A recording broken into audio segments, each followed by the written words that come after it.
ఇది నిజంలో ఇప్పుడు rapid news చూద్దాం. భారత్ పాక్ యుద్ధాన్ని ఆపడంలో ట్రంప్ కీలక పాత్ర పోషించారని, ఆయనకు నోబెల్ శాంతి పురస్కారం ఇవ్వాలని పాక్ ప్రభుత్వం ప్రతిపాదించింది. అయితే ఆ ప్రతిపాదనను సరికాదని, దానిని పునఃపరిశీలించాలని పాక్లోని పలువురు రాజకీయ నాయకులు, ప్రముఖ వ్యక్తులు ప్రభుత్వాన్ని డిమాండ్ చేశారు.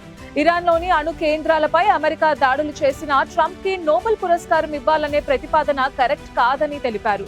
పాకిస్తాన్ 2026 నోబెల్ శాంతి పురస్కారానికి ట్రంప్ పేరుని ప్రతిపాదించిన మర్నాడే అమెరికా ఇరాన్ పై దాడులు చేసింది.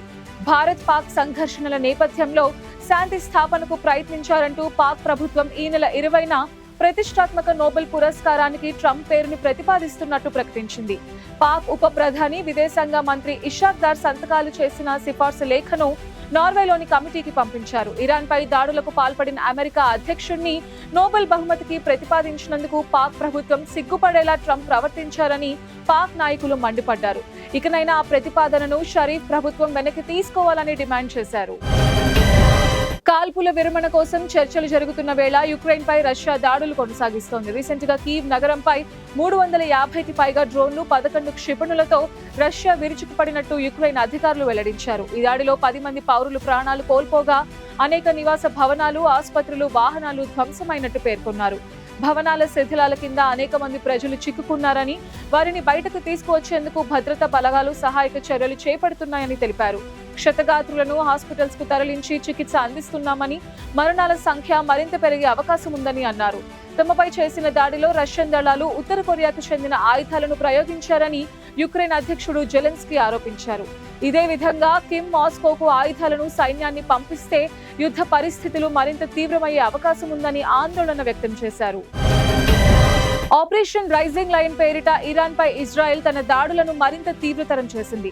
అణు కేంద్రాలే లక్ష్యంగా అమెరికా సైతం విరుచుకుపడింది. ఈ పరిణామాలతో Iran supreme leader Ayatollah Ali Khamenei ఇప్పటికే సురక్షిత బంకర్లోకి చేరుకున్నట్టు తెలుస్తోంది. ఎవరికి తెలియని అత్యంత రహస్య, ఉన్నత స్థాయి విభాగం ఆయనకు భద్రత కల్పిస్తున్నారు. సుప్రీం లీడర్ కనుసన్నలో నడిచే Islamic revolutionary guard corps senior అధికారులకు ఆ విభాగం గురించి తెలియదు. ఇజ్రాయెల్ నిఘా వర్గాలు ఇప్పటికే తమ ప్రభుత్వంలోని వివిధ స్థాయిల్లోకి చొరబడినట్టు ఇరాన్ అనుమానిస్తోంది.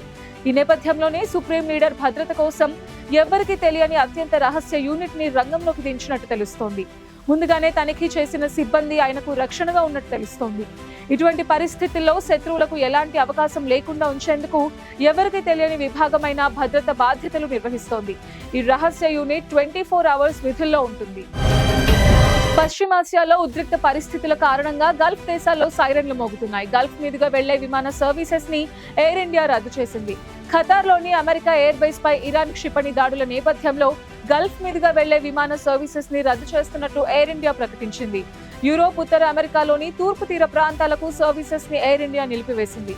మరోవైపు ఖతార్లోని భారతీయులు ఇళ్లలోనే ఉండాలని ఇండియన్ ఎంబసీ సూచించింది. ఖతార్ అధికారుల మార్గదర్శకాలను పాటించాలని భారత్ తెలిపింది. కాగా ఇరాన్ దాడులను తిప్పికొట్టినట్టు ఖతార్ రక్షణ శాఖ ప్రకటించింది.